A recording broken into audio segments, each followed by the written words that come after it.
Hello, this is the section 2.5 lesson.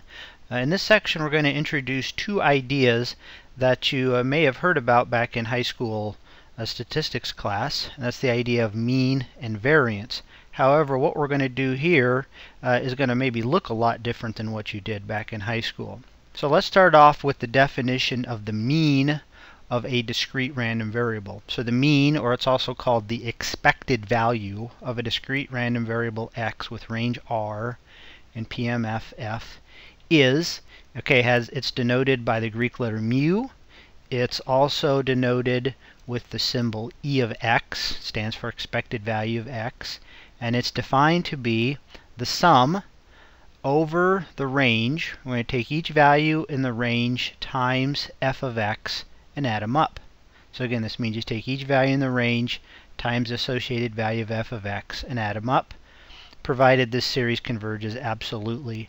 Now this qualifier down here is just to avoid some technicalities that we're not going to have to worry about. Okay, so don't let that scare you. Okay. Now when we talk about the mean, we're going to use the word mean, not the word average. In everyday language we often interchange those two words, but average has a little more generic meaning. So we're going to say exactly what we mean. We're going to use the word mean, not the word average. Okay. Now next let's define the variance and the associated standard deviation. Okay.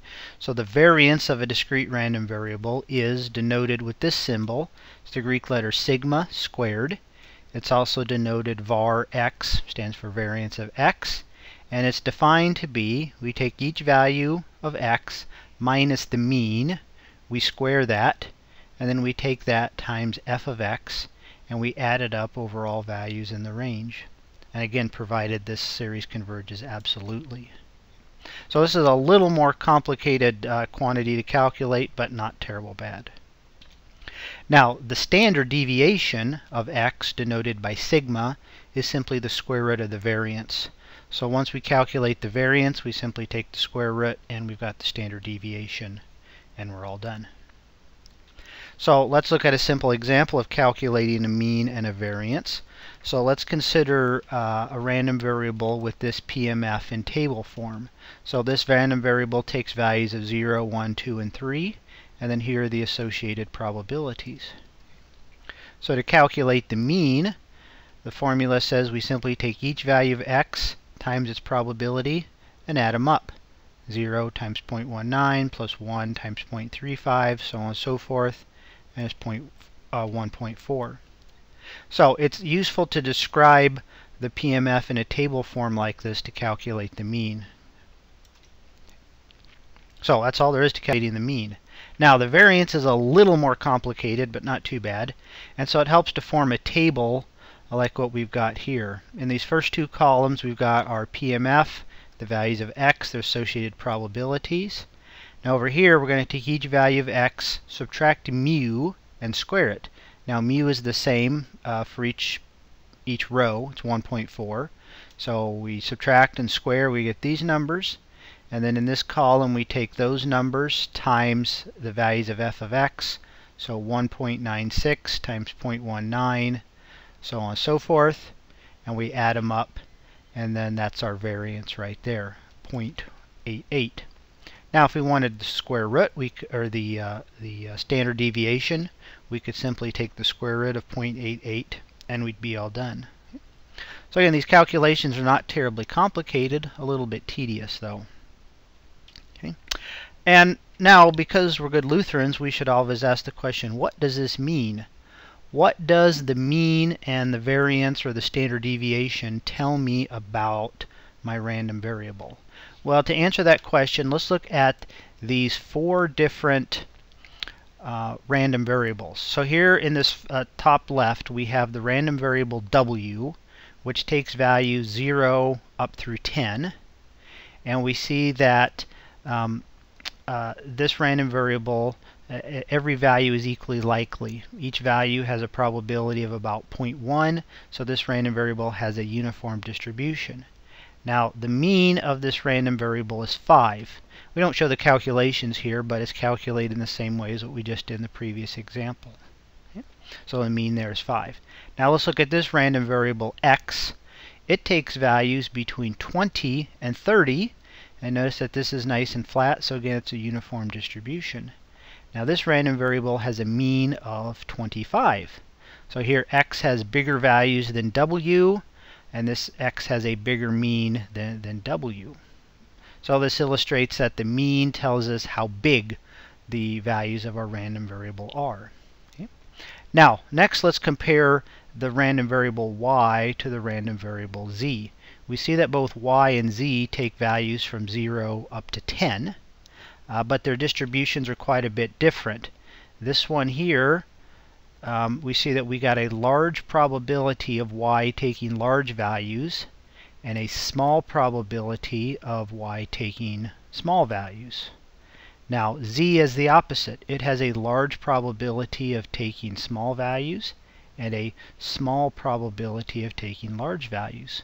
So what does that mean in terms of the mean? Well, y has a mean of 7 and z has a mean of 3. So y is going to have more large values, z is going to have more smaller values. Y has a larger mean, z has a smaller mean. Okay?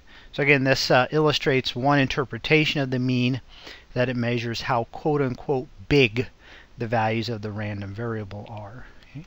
Now, how big has to do with a combination of the actual size of those numbers and then the distribution as well. Okay. Now, what about the standard deviation or the variance? Now, standard deviation and variance aren't exactly the same. The standard deviation is the square root of the variance, but they both have similar interpretations. Okay? And so here we're going to look at two different interpretations of the standard deviation. So we're going to compare this random variable w to this random variable x. And we see that w takes on values from about 10 to 20. X takes on values from about 1 up to 30. They both have a mean of 15, but here's the standard deviation of w is 2.6. Standard deviation of x is 6.1. So w has values are much less spread out. They're much more compact, whereas x is more spread out. So this gives us one interpretation of the standard deviation or the variance, is that they measure how quote-unquote spread out the values of the random variable are. The more spread out they are, the bigger the standard deviation. The closer together they are, the smaller the standard deviation. Now, here's another interpretation. We're going to compare these two random variables, y and z. Notice that both these random variables take on values from 0 to 10. Okay? But they have very much different looking distributions. Notice also that both these have a mean of 5. Y has a large probability of taking values close to 5 and a small probability of taking values out here on the extremes ends. Z is the opposite. It has a small probability of taking values close to 5, but a large probability of taking values out here on the extreme. So what does that mean in terms of the standard deviations? Well, y has a standard deviation of 2. Z has a standard deviation of about twice as much. Okay. So more values close to the mean, less values close to the mean, smaller standard deviation, larger standard deviation.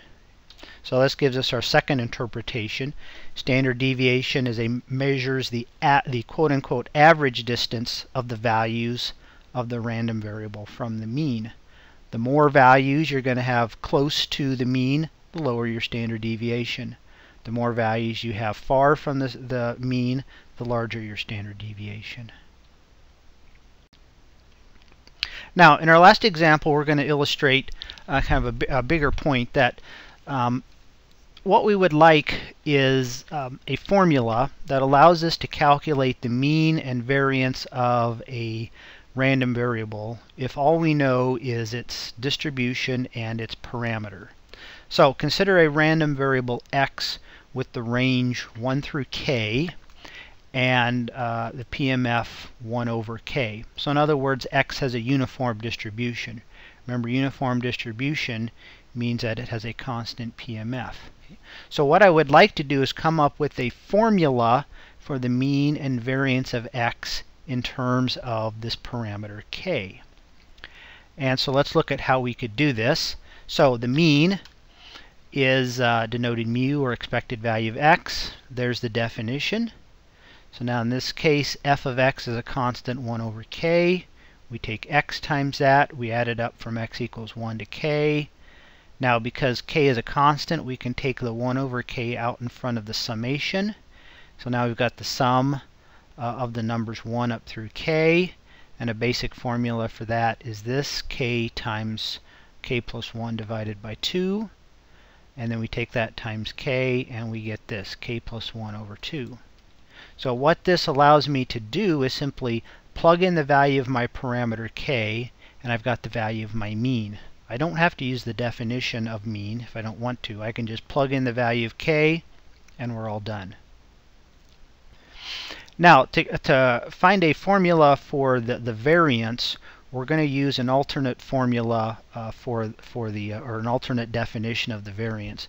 An alternate definition is given by this equation here. Sigma squared is we're going to take x squared times f of x, add it up over all values of x, and then we're going to subtract mu squared. Now the book gives a derivation of this formula. Exactly where it comes from isn't terribly important. And so we're going to use this formula to come up with a formula for the variance of a random variable with a uniform distribution.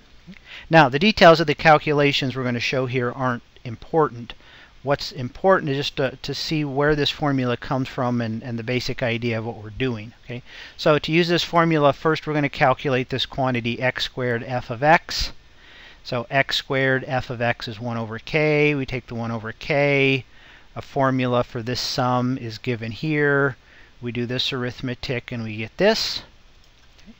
And now we need to take that expression and subtract mu squared, which we just got before in the previous slide. Again, the calculations here aren't important. What's important here is this end result, k squared minus 1 divided by 12. So again, I can use this to calculate the variance if all I know is the value of k. I don't have to go back to the definition.